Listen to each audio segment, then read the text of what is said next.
Hello and welcome to the Surly Sock Gamer Club. This is Jason, aka GreywolfZX's, and this is day 14 of my Xbox modding project. Today I'm going to work on the DVD drive to see if I can get some more consistent operation out of it. I've been getting, sometimes it'll read the disc, sometimes it won't. It doesn't really seem to matter as to the condition of the disc, but I'm going to work with a disc that's a little more scratched just to, if it'll read that, hopefully it'll read anything.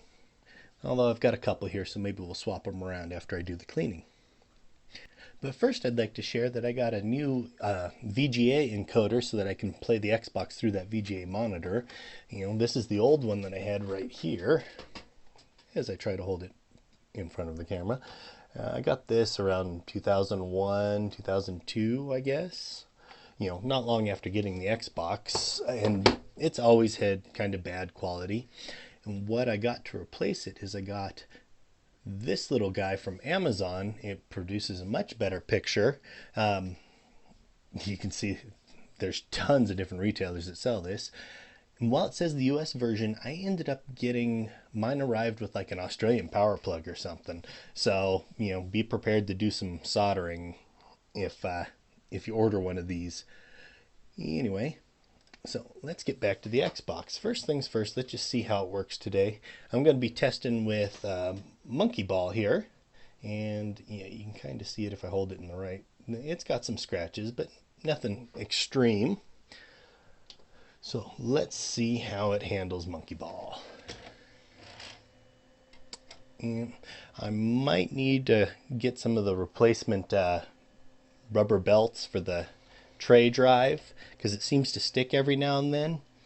Although I can't tell, I don't have the DVD properly mounted in there yet because I'm still working on, we're still in the middle of the mod process. And like I said, ultimately I'm going to want to convert this into being a slim. But I think the tray is hooking on something because the DVD drive isn't sitting quite right. So we got it in. Now this does take longer to boot than I expected with the 2 terabyte drive, but well, it looks like it tried to read the disk because I put it in there. All right, let's eject the disk and see if we get some. There we go. Okay, interesting. All right, so we're going to see if it's going to read the disk right now. You can tell in the upper right corner it currently says tray closing, and then nickname, tray checking.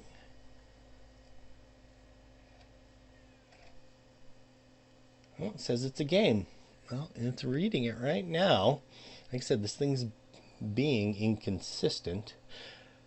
But I still, well, let's switch over to Splinter Cell and see if we get a difference.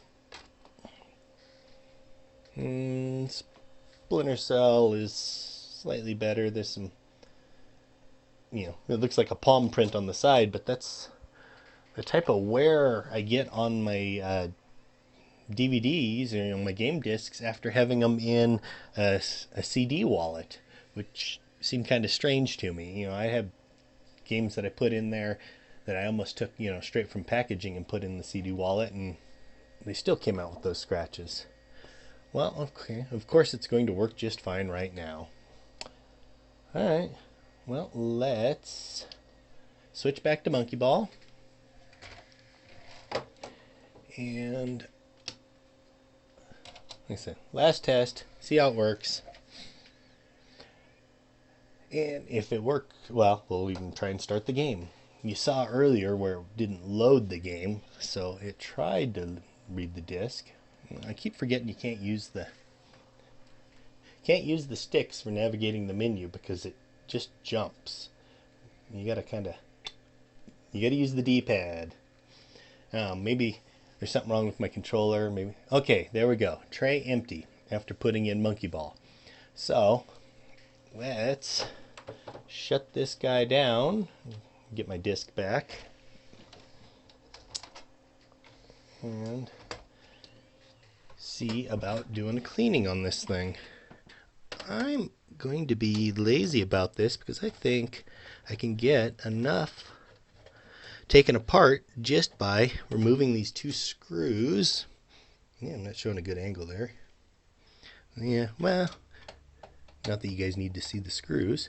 There's one screw on each side, and then I think the rest of this is just clipped down. So if I remove those two screws, I think this top plate will come right off, and it should open up. Yeah, there we go. Slide that forward, and there's the DVD lens. Yeah, there's our lens. Be careful with that thing. I don't know, I've heard all sorts of horror stories that by doing the cleaning like I'm going to do right now, if you put too much pressure, you screw up the alignment, that sort of thing. And while I believe them and work in, shall we say, fear of that, I've never had that as actually happen. Now what I'm doing is I got some isopropyl alcohol here. Whoop, there we go. And a Q-tip. So I just got a little alcohol in the Q-tip, and I'm just going to do, wow, well, we'll do this hand. Just do a light cleaning on it. Yeah, I should get the close-up camera in there. Because, let's see. No, I can't even lean the box to get a better picture, can I? Well, I've switched ends. This is the dry end, so I'm just going over it lightly. But as you put pressure on it, the laser, or the diode, moves up and down. They're not lasers in the sense of the light induced through a ruby crystal. Yep. Let's see. I'm undoing the tape.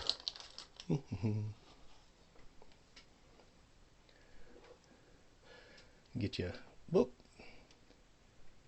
There we go. A better blurry view. Can I get, come on, let's focus. That's more focused. Alright. So yeah, what I did is I just took the Q-tip and went lightly over the lens here. You can see how it's kind of bouncing up and down there. And then I dried it off just a little with this side. And I'm sure if you really got cranking on those guys, you could totally mess it up. Let's sit you back down over here. I'm not going to tape you back to my light pole. And I would love to just, you know, oop, there we go. Nice.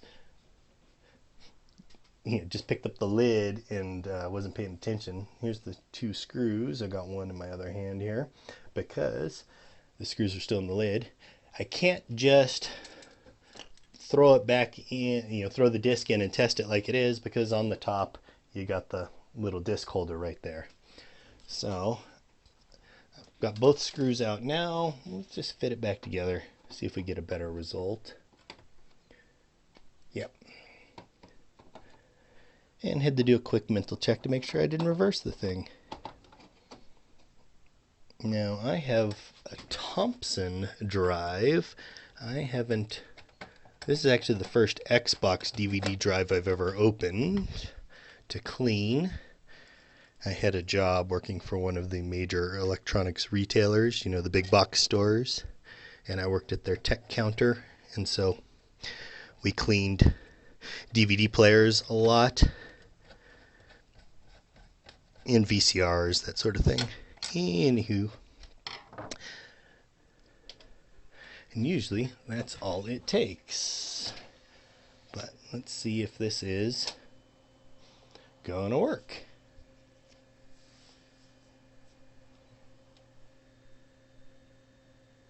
Got monkey ball, just waiting for it to load.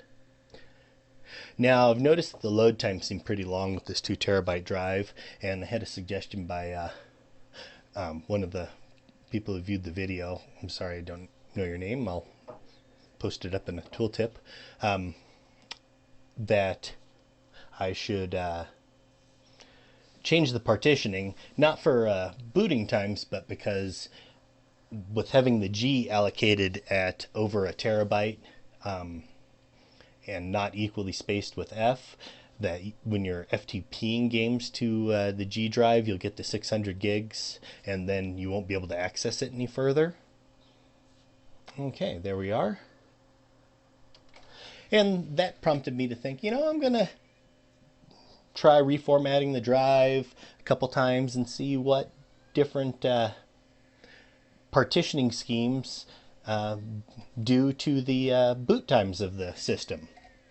I also want to see if I can find an IDE drive of a larger size, say around 250 gigabytes, to see if that will, wow, that read very fast.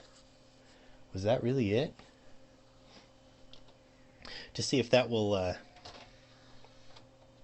improve speeds. I'm pretty sure a lot of it has to do with the SATA adapter, and then the 2 terabytes on top of that probably doesn't help. And then I got this guy, which is a laptop, well, a 2.5 inch. It didn't really go on a laptop. Western Digital Raptor, so it's one of those, 10,000 RPM drives. And I figured I'll throw that in and give it a try. Yeah, that is reading the discs much faster. All right, now I know I've had more trouble with Monkey Ball. Yeah, and I don't know if you guys were paying attention, but I only put one of the screws back in the DVD drive. There's the other one right there.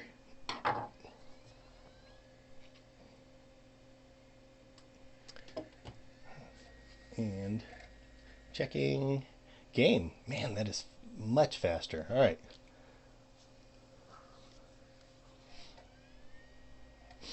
I didn't realize how much information was encoded into, shall we say, like the headers of the game discs.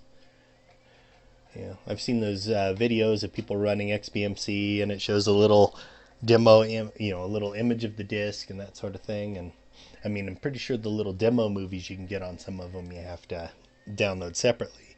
But the disc image and the title is evidently just in the, well, I'll call it the CD data portion of the disc.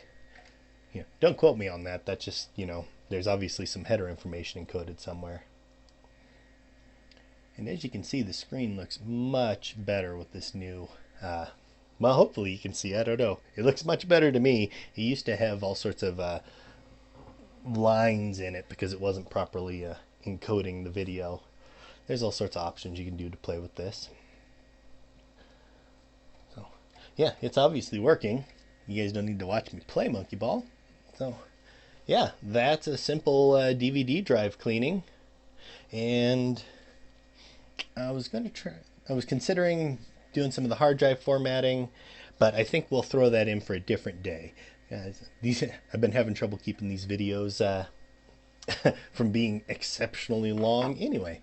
So, thanks for watching, and I look forward to seeing you on day 15, where we're going to play with different hard drives and formatting options, and partitioning schemes to see how it affects performance on a TSOP flashed Xbox.